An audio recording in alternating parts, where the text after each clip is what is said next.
চাঁপাইনবাবগঞ্জের কোনো বিবাহতে আর কোনোদিন ডুলি বিবি যায় না। কেননা তারা এখন বলছে ডুলি বিবি শব্দটাকে এমনভাবে ভুলে যাব যে 25-30 বছর 50 বছর পরে কেউ যদি বলে ডুলি বিবি, তাহলে তারা বলবে ডুলি বিবি কি জিনিস, এমনভাবে ভুলে যেতে হবে। আমি বলেছি চাঁপাইনবাবগঞ্জ জেলার কোনো বিবাহের নিয়ম নীতি জায়েজ নয়। চাঁপাইনবাবগঞ্জ জেলার বিবাহের শুরু থেকে নিয়ে শেষ পর্যন্ত একটা কাজও জায়েজ নয়, সবই হারাম। এখন পর্যন্ত কোনো মৌলানা সাহেব লাফ দিয়ে উঠে বলতে পারে না কে বলেছে সব হারাম।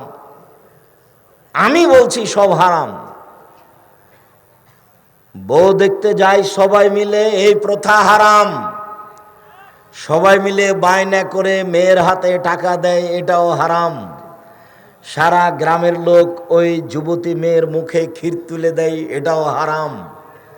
সারা গ্রামের মেয়েরা, যুবতী মেয়েরা নাচে আর গান বলে, গীত গায়, ঢং ঢং করে আসে, ঢং ঢং করে চিলিয়ে চলে যায়। বেশর্মা নারীর মতো মনে হয় যেন বাপ নাই, মনে হয় যেন স্বামী নেই। বলগাহীন মতো সারা রাত গীত গাচ্ছে, হিসাব নাই নিকাশ নাই, আর চিল্লা চিল্লি আর হইচই করছে। এই নীতি হারাম, এই থোবড়া প্রথা হারাম। বর বিবাহের বৈঠকে কথা বলতে পাবে না, মুখখান বন্ধ করে বসে থাকবে, এই নীতি হারাম। বিবাহ বৈঠকের মাঝে খরচ দিতে হবে, এই নীতি হারাম। মেয়ের কাছে বিবাহ পড়াতে হবে, এই নীতি হারাম। ক্ষীরকাঁচি প্রথা হারাম, বরন্তা প্রথা হারাম, আম আটা প্রথা হারাম। মেয়ের পক্ষ থেকে 4 জন মানুষ আসলে ছেলের পক্ষ থেকে 8 জন যাবে, বাপ তাই, বেটার বাপ তাই বেশি যাবে, মেয়ের বাপ তাই কম যাবে। এই শব্দতে পেশাব করে দিতে হবে, এই নীতিতে পেশাব করে দিতে হবে। সবচেয়ে ন্যাক্কারজনক, নোংরা, জঘন্য, বর্বর এই নীতি।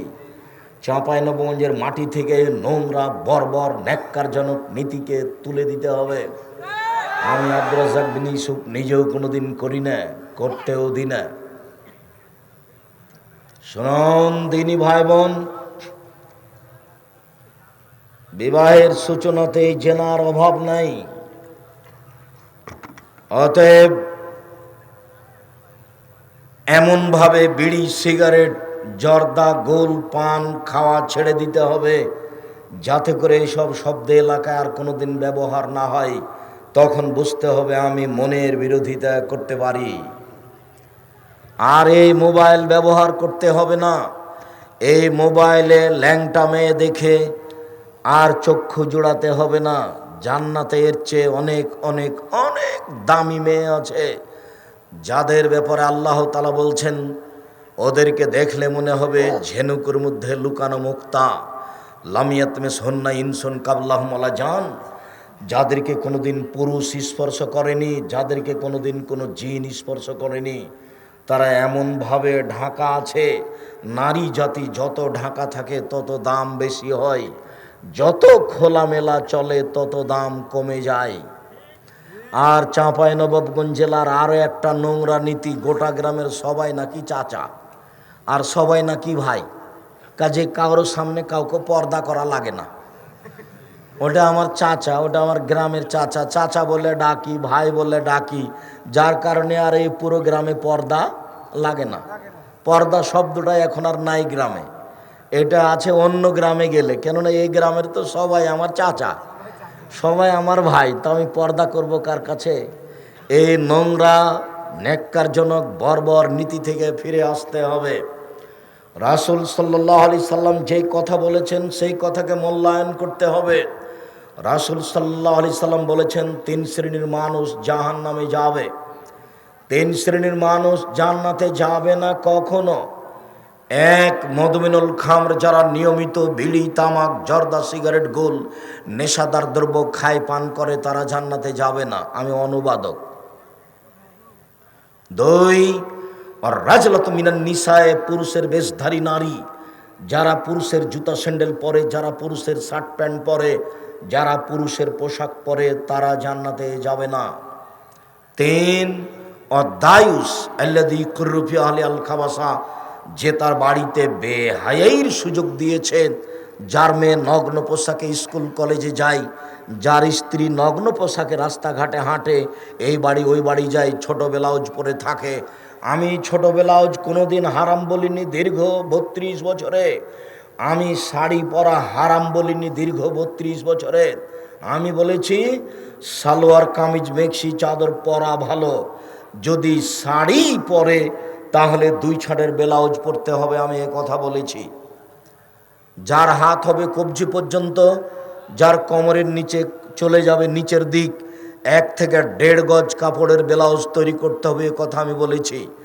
শাড়ি পরে যদি বাইরে যাই তাহলে পা মোজা পরতে হবে, কেননা শাড়ি পরে অটোতে উঠলে হাঁটু পর্যন্ত পা খুলে যাবে, হাঁটু পর্যন্ত পা দেখা যাবে। অতএব শাড়ি পছন্দনীয় ভালো পোশাক নয়। শাড়ি যদি পরে তাহলে 2 ছাড়ের ব্লাউজ পরতে হবে, শাড়ি যদি পরে তাহলে পা মোজা পরতে হবে, তারপরে বাড়ি থেকে বের হতে হবে। আমি বলেছি শাড়ি পছন্দনীয় পোশাক নয়, সবচেয়ে ভালো পোশাক হচ্ছে সালোয়ার কামিজ মেক্সি চাদর। যদিও সালোয়ার পায়জামা পরে থাকেন তাহলে অটো রিক্সায় পা উঠালেও হাঁটু পর্যন্ত পা খোলার কোনো প্রশ্নই আসে না। অতএব আপনি মনে করিয়েন না যে কখনো আপনার আমি ক্ষতি করার জন্য কোনো বাক্য বলেছি।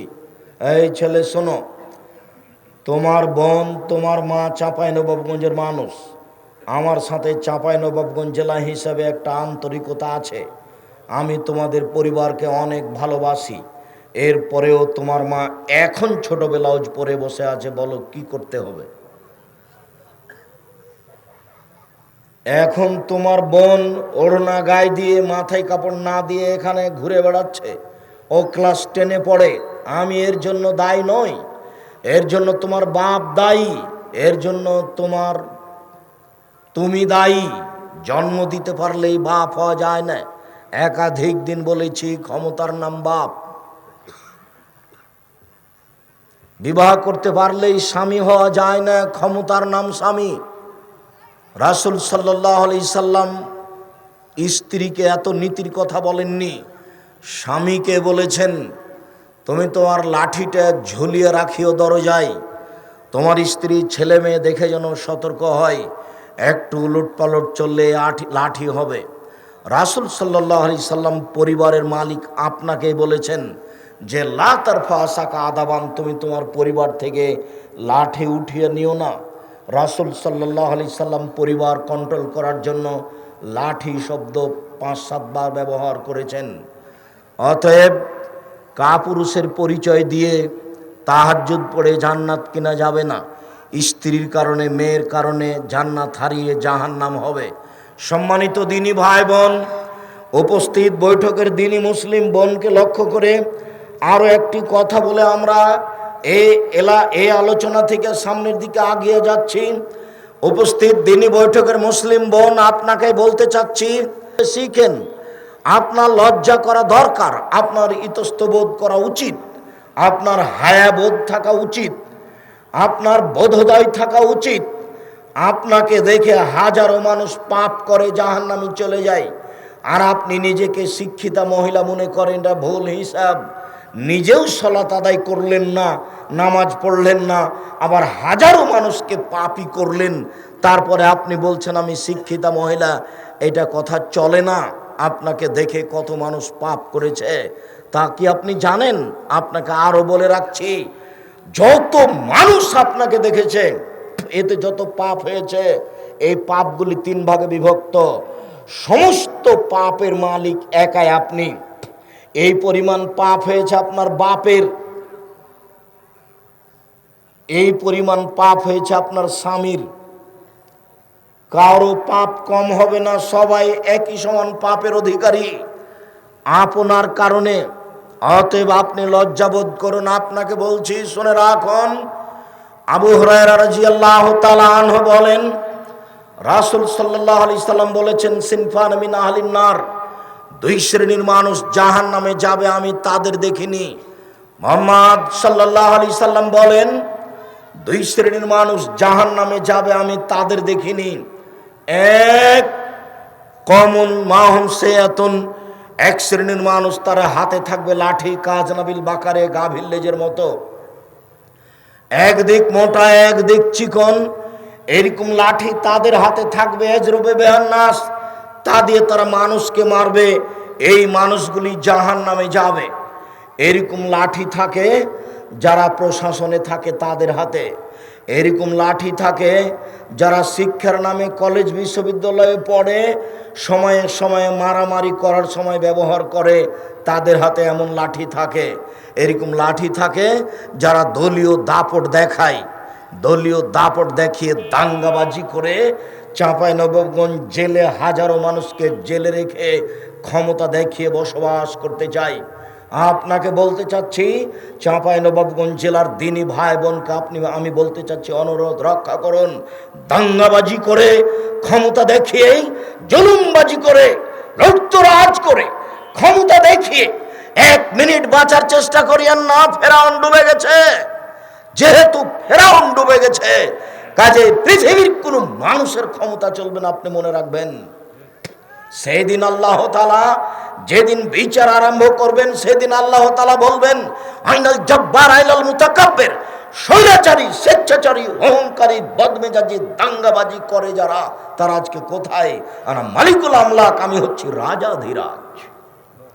দলীয় দাপট দেখিয়ে জমি দখল করিয়েন না, দলীয় দাপট দেখিয়ে মানুষকে অপমান করিয়েন না, দলীয় দাপট দেখিয়ে মানুষকে জেল হাজতে দিয়েন না।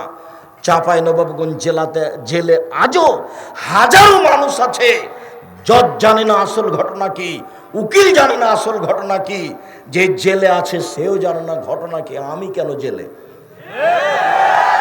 আমি তো এই কথার সাথে জড়িত নই। কত বড় শয়তান, শয়তান সাক্ষী এভাবে রেডি করেছে, সাক্ষী বলছে আমি 2 চোখে দেখেছি মারতে, অথচ সেদিন ছিল না সেখানেও। যে 1 নম্বর আসামি সে রংপুরে ছিল, সাক্ষী বলছে আমি তাকে 2 চোখে মারতে দেখেছি। মুহাম্মদ সাল্লাল্লাহু আলাইহি সাল্লাম বলেন, 3 শ্রেণীর মানুষ সবচেয়ে বড় পাপী, পৃথিবীতে সবচেয়ে বড় পাপী 3 শ্রেণীর মানুষ। 1, আল ইশরাকু বিল্লাহ, আল্লাহর সাথে শিরক করে যে, সেই হচ্ছে সবচেয়ে বড় পাপী। 2, উকুকুল ওয়ালিদাইন, বাপ মায়ের অবাধ্য চলে যে, সেই হলো পৃথিবীতে 2য় মহাপাপী। 3, কাউলুস জুরে, মিথ্যা সাক্ষী দেয় যে, সে হলো পৃথিবীতে 3য় মহাপাপী। জেনা বড় পাপ, তবে এত বড় নয়। চুরি বড় পাপ, তবে এত বড় নয়। মানুষকে হত্যা করা মহাপাপ, তবে এত বড় নয়। সুদ ঘুষ খাওয়া দেওয়া মহাপাপ, তবে মিথ্যা সাক্ষীর সমান মহাপাপ নয়। শুনুন, পৃথিবীতে সিরিয়ালে 3 নম্বর বড় পাপ হচ্ছে মিথ্যা সাক্ষী। মিথ্যা সাক্ষী দিয়ে আরেকটা পরিবার ধ্বংস হয়েছে। 20 বছর থেকে জেলে আছে, ছেলে মেয়ের সাথে তার সাক্ষাৎ হয় না, স্ত্রীর গায়ে মাথায় একটু হাত বলিয়ে কথা বলতে পারে না। আপনি দিব্যি ঘুরে বেড়াচ্ছেন, ক্ষমতা দেখিয়ে তাকে জেলে দিয়েছেন। 20-25 বছর থেকে ও জেলে আছে, একটু ছেলে মেয়ের মাথায় একটু হাত বোলাতে পারে না। এর জবাব দিতে হবে, এর জবাব জাহান্নাম অপেক্ষা করছে। আপনি আমার দিনী ভাই, আপনি আমার দিনী বোন, আমি অনুরোধ করছি, আমি আপনার কাছের মানুষ। এই দুনিয়াতে যত মানুষ আপনার কাছে আছে, আমি চাঁপাইনবাবগঞ্জ জেলার মানুষ হিসেবে আমি আপনার সবচেয়ে কাছের দিনী ভাই। আপনি আমার পরামর্শ গ্রহণ করবেন, এটা আমি চাই। আমার জেলার মানুষ হিসেবে আমি আরো দাবি জানিয়ে বলছি, আপনি আমার কথাকে মূল্যায়ন করার চেষ্টা করুন। আল্লাহে আল্লাহর কসম, আল্লাহে আল্লাহর কসম, আল্লাহে আল্লাহর কসম, আমি আপনার দিনী ভাই, আমি আপনার গ্রামের ছেলে, আমি আপনার জেলার মানুষ। আমার জীবনে কোনোদিন আমি অপ্রয়োজনীয় কথা বলি না, আমি কোনোদিন মানুষের ক্ষতি করার চেষ্টা করিনি, আমি কোনোদিন মানুষের পিছনে লাগিনি। মানুষ আমার পিছনে লাগে, মানুষ আমার ক্ষতি করার চেষ্টা করে, কোনোদিন আমি কোন মানুষের ক্ষতি করার চেষ্টা করিনি। আমি জামিয়া সালাফিয়ার ব্যাপারে, জামিয়া সালাফিয়া রূপগঞ্জ, নারায়ণগঞ্জ, ঢাকা, জামিয়া সালাফিয়া ডাঙ্গিপাড়া, পবা, রাজশাহী, জামিয়া সালাফিয়া 6 মাইল বাবুগঞ্জ, বরিশাল, জামিয়া সালাফিয়া তেঘরা, বিরল, দিনাজপুর, বিশাল প্রতিষ্ঠান। এইসব প্রতিষ্ঠানে প্রতি মাসে আমাকে 26 লক্ষ টাকা লাগে। আমি 1 টাকারও মালিক নই। আমি বংশীয় ক্ষমতা দেখিয়ে প্রতিষ্ঠান চালাই না, আমি দলীয় ক্ষমতা দেখিয়ে প্রতিষ্ঠান চালাই না, আমি নিজস্ব অর্থ সম্পদের মালিকানা দেখিয়ে আমি প্রতিষ্ঠান চালাই না। আমি প্রতিষ্ঠানের সূচনাতে বলেছি আমার হাতে টাকা নেই, এ কথা সত্য। এখানে প্রতিষ্ঠান গড়বে, এ কথা সত্য। ইনশাল্লাহ গড়বেই গড়বে। আমি নিজেকে পরিচয় দিয়েছি আমি হচ্ছি কচুর পাতার পানি। কচুর পাতার উপরে যে পানিটা থাকে সেটা একটু বাতাস আসলে টলবল টলবল করে পড়ে পড়ে। এই পানির কোনো দাম নাই, মানে কোনো শক্তি নাই। আমি আব্দুর রাজ্জাক বিন ইউসুফ কচুর পাতার পানি।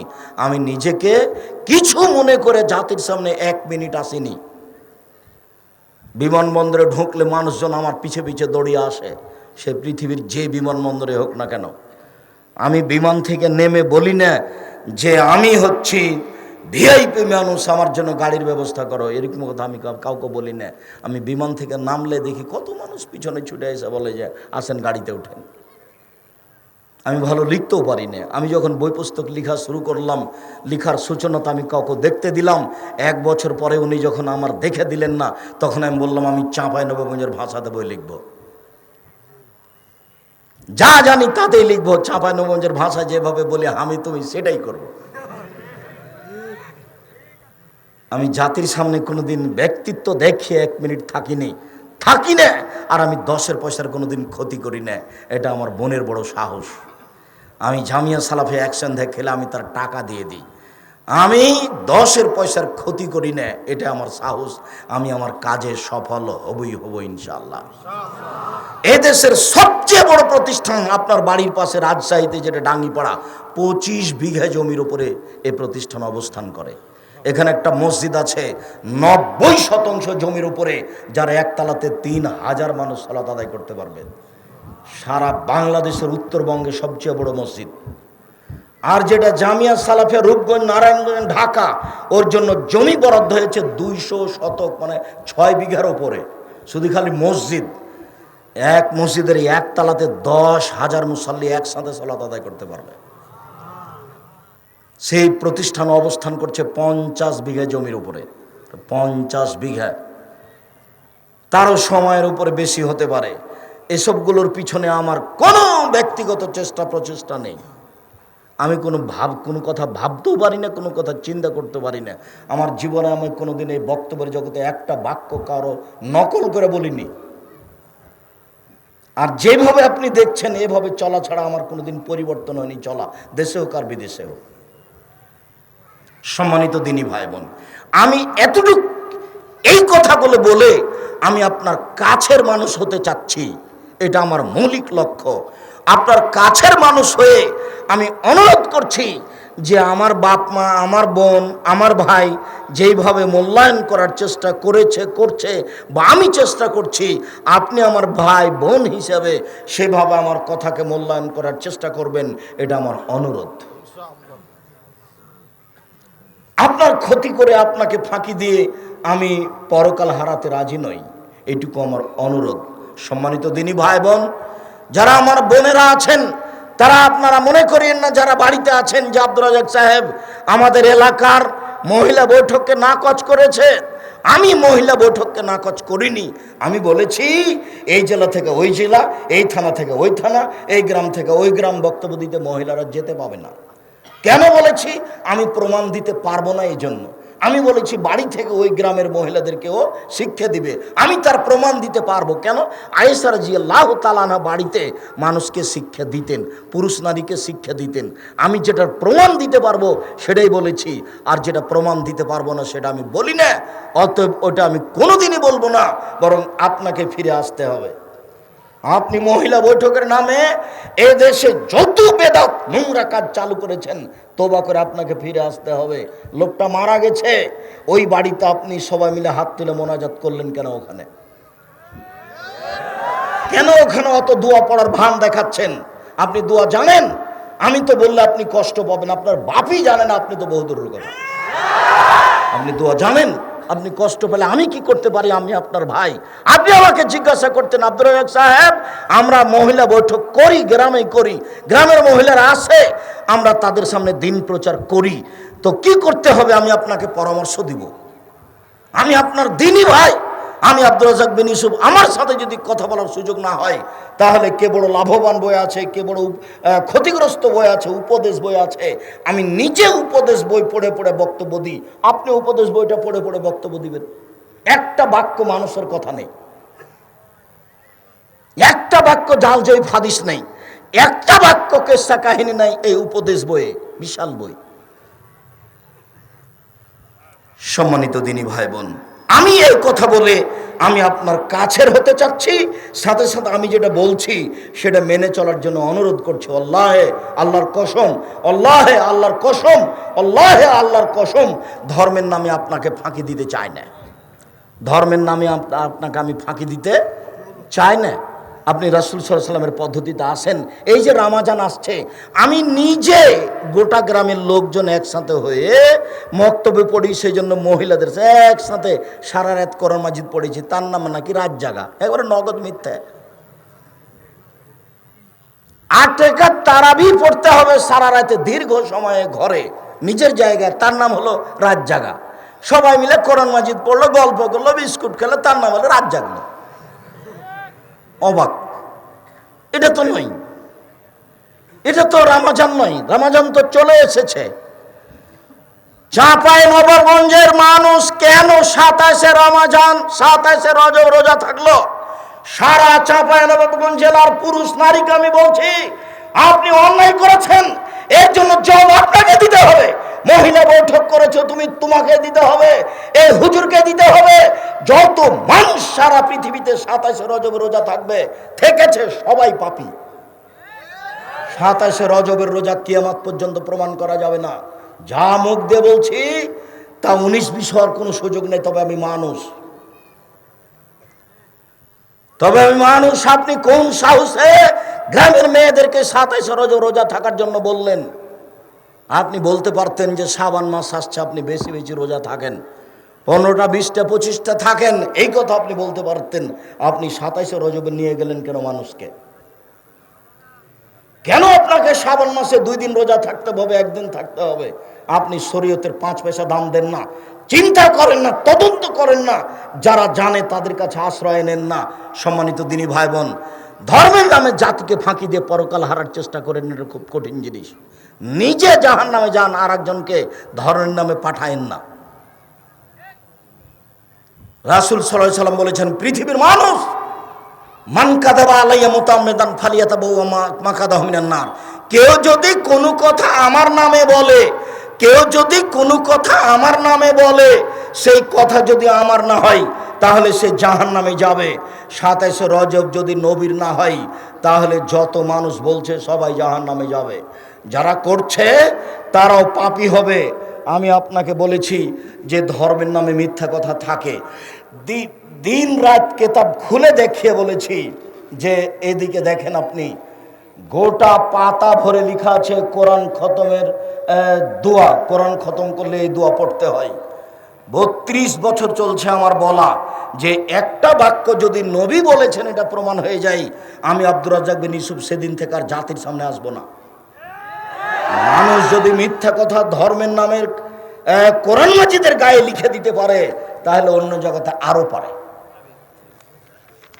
কোরআন মাজিদের গায়ে যদি মানুষ ধর্মের নামে মিথ্যা কথা লিখে দিতে পারে, একটা বাক্য কোরআন মাজিদের গায়ে লেখা আছে, একটা বাক্য যদি নবীর হয়ে যায়, তাহলে আমি আব্দুর রাজ্জাক বিন ইউসুফ জাতির সাথে ওয়াদাবদ্ধ, এলাকাবাসীর সাথে ওয়াদাবদ্ধ, জন্মভূমির সাথে ওয়াদাবদ্ধ। জীবনে আর কোনোদিন আমি বক্তব্য দিতে আসবো না। ধর্মের নামে মিথ্যা কথা আছে, এই কথা আপনাকে আমি বলতে চেয়েছি।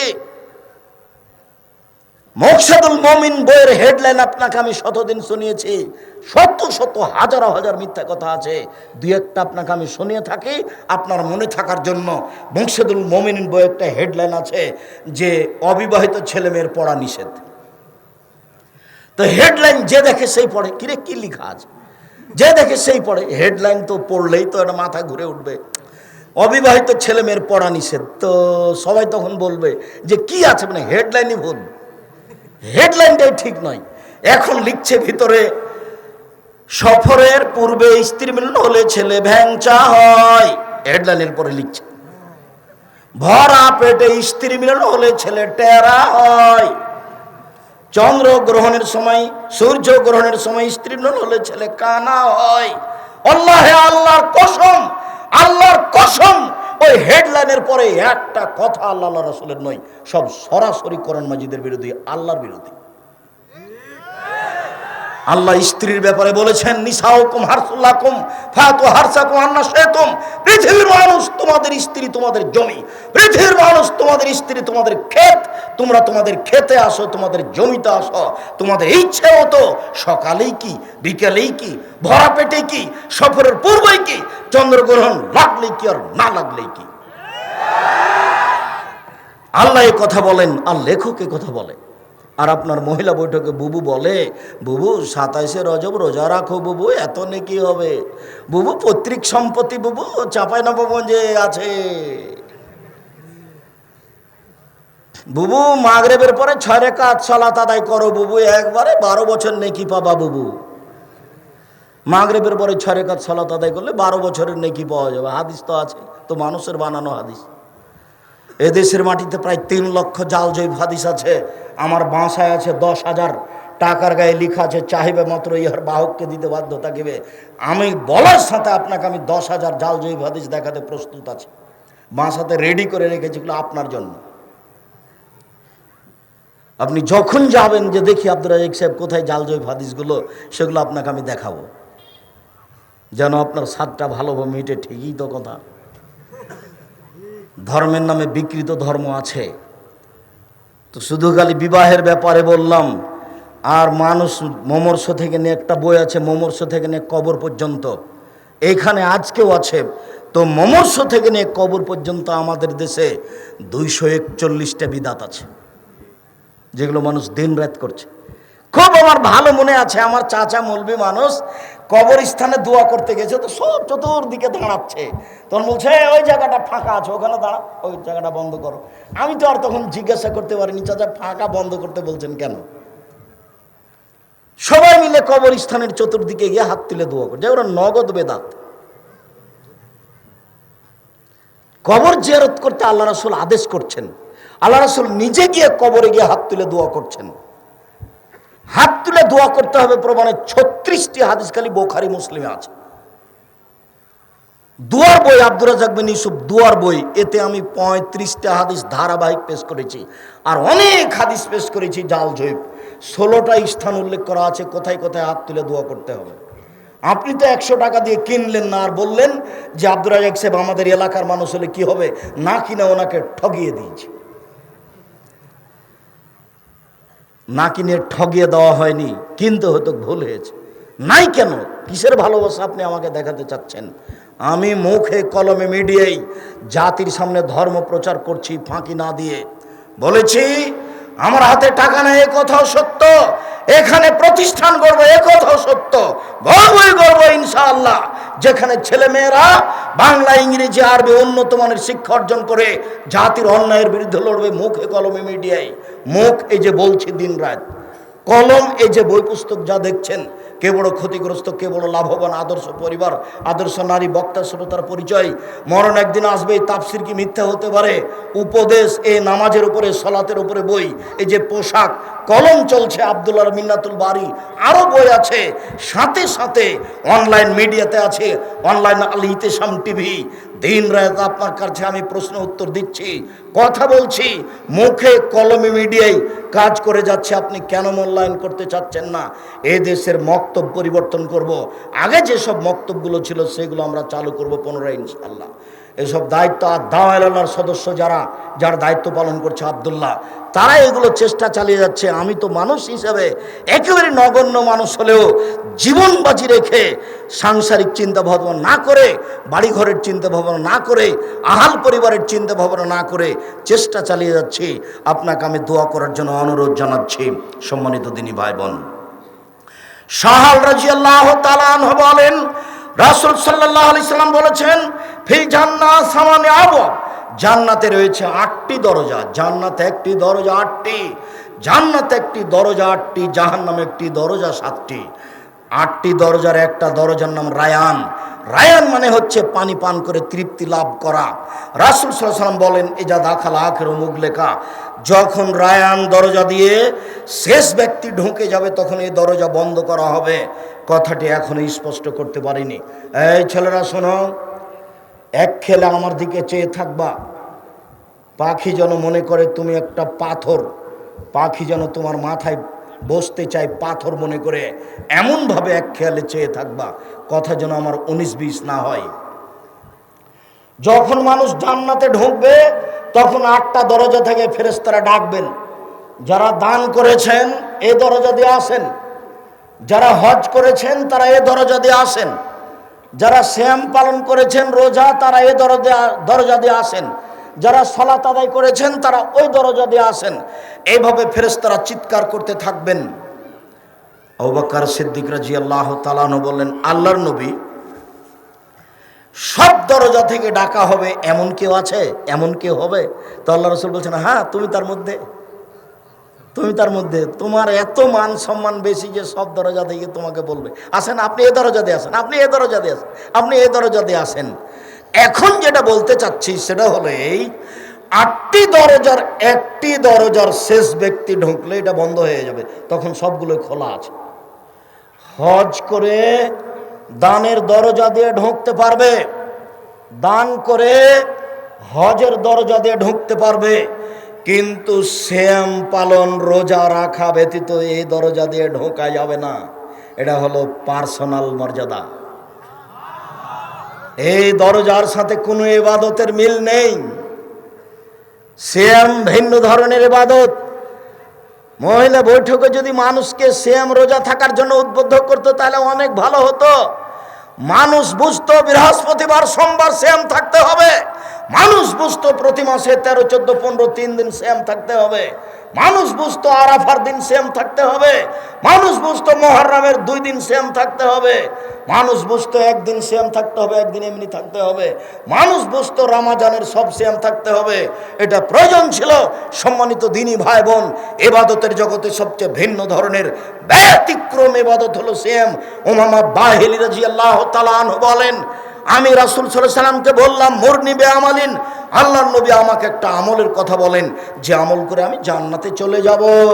তখন আল্লাহ রাসূল বলছেন, ও মামা, আলাইকা বিসম ফাইন্নাহু লা মিসলা লাহু, তুমি সিয়াম পালন করো। ইবাদতের জগতে সিয়ামের সাদৃশ্য কোনো ইবাদত নেই।